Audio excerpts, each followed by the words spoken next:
CrossFit West of the River, sitting on top of one of our GHD machines to go over with you the GHD Back Extension. So one of the critical pieces to the back extension is ensuring that your GHD is set up properly. You want to make sure that it's set up so when you're positioned on the GHD, your hips or your hip flexors are on the very peak or the top of the pad. This will help to isolate your trunk and let your trunk be the only thing that is working or moving, and it isolates the hips to keeping them static. You also want to make sure that your feet are positioned inside the pads and your feet are up against the foot plate.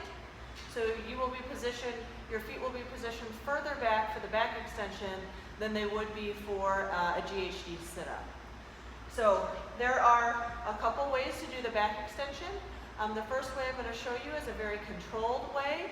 It is a slow movement to make sure that you're isolating your back and so that you're not hurting any of your vertebrae, going down one vertebra at a time and then coming up slowly. It looks like this. You'll have straight legs.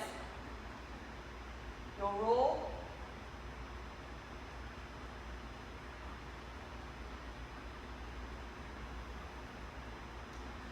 So that's a rolling back extension. It starts with rolling from the top of your back down.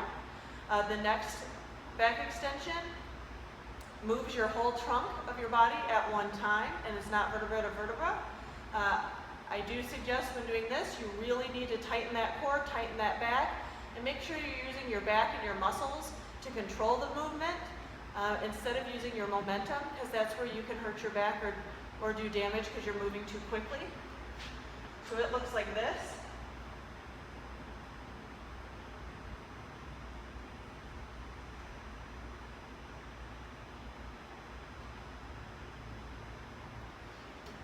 You can also hold your hands next to your body if you don't want to cross them over your chest and put them on the pads.